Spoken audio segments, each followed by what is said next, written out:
today we are going to talk about bilingualism. And so my first question is, how do you define bilingualism? So I would define it as ability to speak in more than one language. From my personal experience, my children are the best teachers, and I would say it's basically ability to communicate and talk, write to certain extent. It depends on circumstances, but I would say ability to communicate in more than one language. I see that as ability to process certain information. So in terms of language, is ability to understand what's been said and being able to kind of process it in your head and feedback.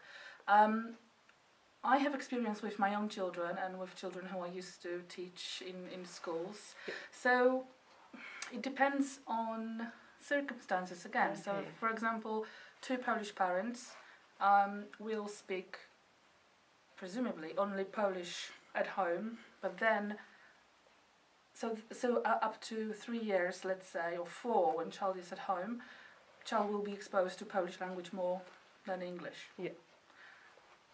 So that's scenario number 1. And then when child goes to school, then these proportions will change, obviously. So child will be exposed to English more.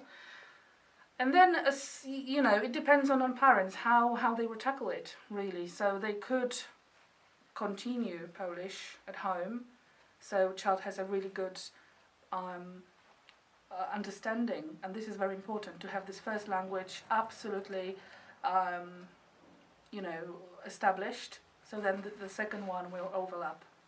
And that's really important and crucial to understand with parents who speak different languages. So for example, English and German, then you can adapt different kind of strategies, like one parent, one language strategy. So, but again, it depends on if parents understand each other's languages, because if not, then another problem will occur, and then you have to tackle it as well. So yes, I would say it depends on families, and it depends on.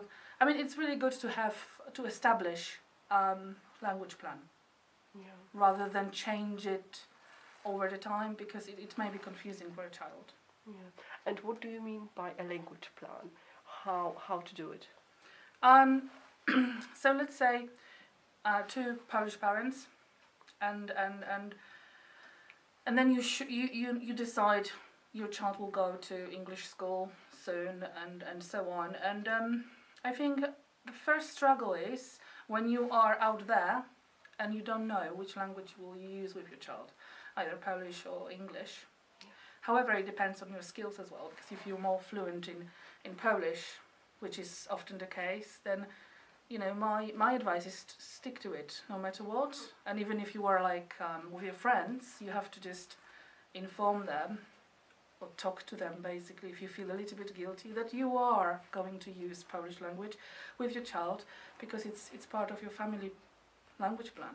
And do you think that, for example, your children, do they see themselves as bilinguals? Is it this like a certain stage when they realize, oh, actually, I do speak 2 languages? Mm-hmm. I mean, yes, but it comes when it comes. It's like the first time they often mix languages, so they don't know. They would use 2 languages in one sentence, up to 4, 5, and so on. Yeah. And then when they are confident in one language, so for example, I always speak to my children in Polish. However, they often speak to me in English, but I keep going and keep talking to them in Polish, and they understand me, but they will reply in English, because they are exposed to English environment. They are in English schools. And then the second kind of step is they will notice that there are 2 languages, so Polish and English, for example, in this situation, and they will they will notice two differences, like grammar differences, sentences, structure of sentences is different, and then they will know where they can use this language.